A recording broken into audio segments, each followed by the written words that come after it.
Hello, hello. All right, we're going to do a quick Sunday check-in. So this week, my weight has restabilized, gone back down. Today, I weighed in at 152.8. My average is at its all-time lowest, which I'm a huge average girl because if you pay attention to when you were in school, right? If you were somebody who typically always got an A on a test, but you get a one-off F, your average stays pretty high, right? But on the flip side of that, if you're somebody who tends to do D or F work, getting a one-time A is not going to rank you up higher. And this is why I really love watching averages and trends and weight, because when you hit something like your new lowest average, even if on the scale there doesn't seem to be a whole lot of movement, what that really means is you've been consistently getting those A's repetitively on the test, right? So if I'm scoring a 90 average, I probably don't have a whole lot of 50F work in my repertoire. So it's mostly A's. And so when I hit a new weight average that's at my lowest level, which it's 153 today, that makes me very excited because that means my weight has been consistent. It means it's been trending down. There's not been a lot of variation in my weights. And so overall, I'm very happy about that. Couple interesting things. So now I'm in my second month of my no tracking calories experiment. The end of month 2 will be around September 15th.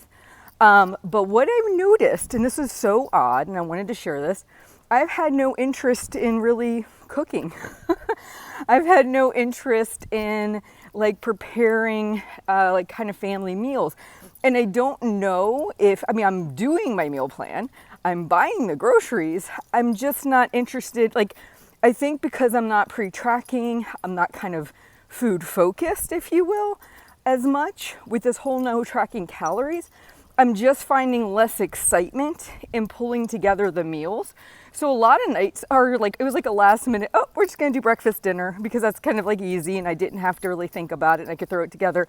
But I just found that interesting. In all the time I've been doing this, I very much always look forward to cooking dinner, for not the actual cooking part, but the actual food, and changing things up and really kind of being thoughtful about what we're going to eat for dinner. Like my kids would ask, and I typically always know what we're going to have for dinner.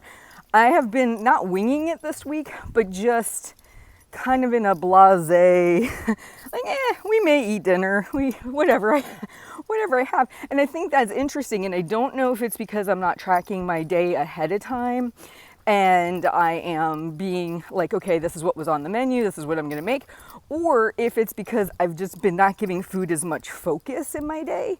And thus when I kind of am rolling up on dinner time, it's oh yeah, I probably should pull something together. But it's not been a disruption in the sense of, I've been still following my eat when I'm hungry, stop when I'm satisfied, eating the foods I normally eat. It's just been a lack of the structure that I might normally put to it. And, I'm not remembering to pull meat out and thaw it out ahead of time, things like that. So I'm just not being as, rigid with what I prepare for dinner as I might have been in the past, because I'd already pre-tracked my calories. This is what I was supposed to be eating. And I kind of followed that. This last week has been a little different. Now, not to say that's going to stay the same, but I just thought I would mention it since that seemed odd to me and it stood out. Same kind of regimen going into this week. Eat when I'm hungry, stop when I'm satisfied.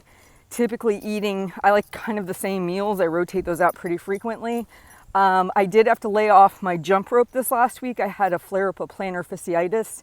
So a lot of my workouts were non-impact related, all strength training and just walking.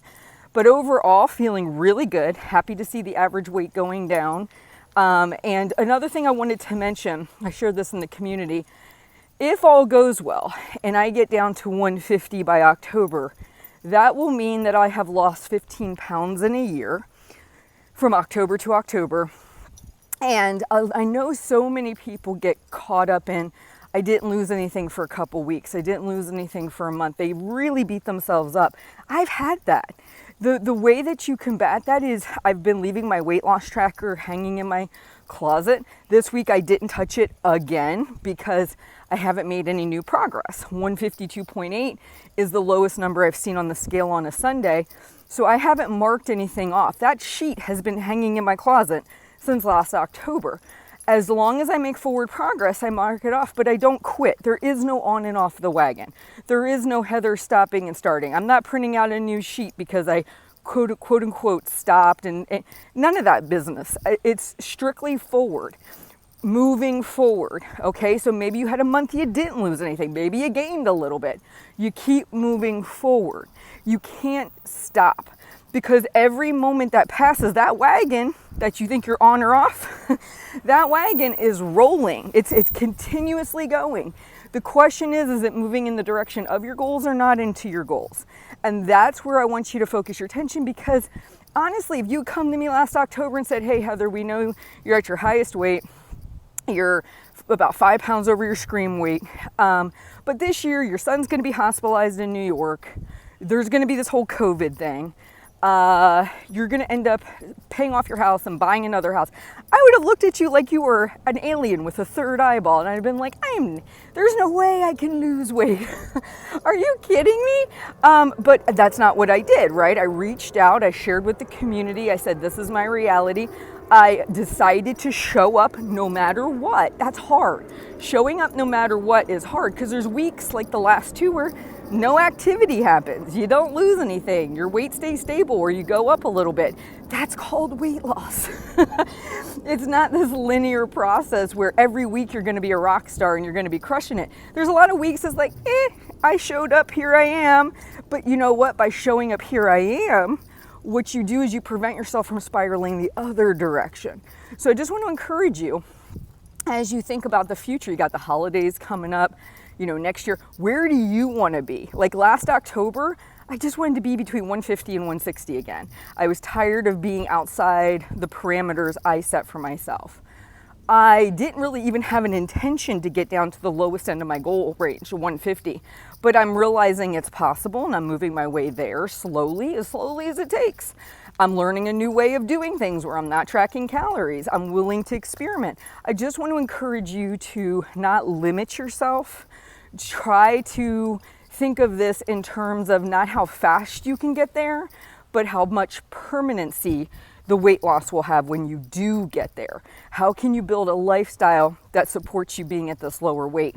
How can you show up consistently? If you need help, please join me in the Half Size Me community. Also, if you like video updates, please like and subscribe to me on YouTube. I'm trying to turn out content really regularly, and it helps spread the word. You guys have a great week. I'll be back next Sunday with another check-in.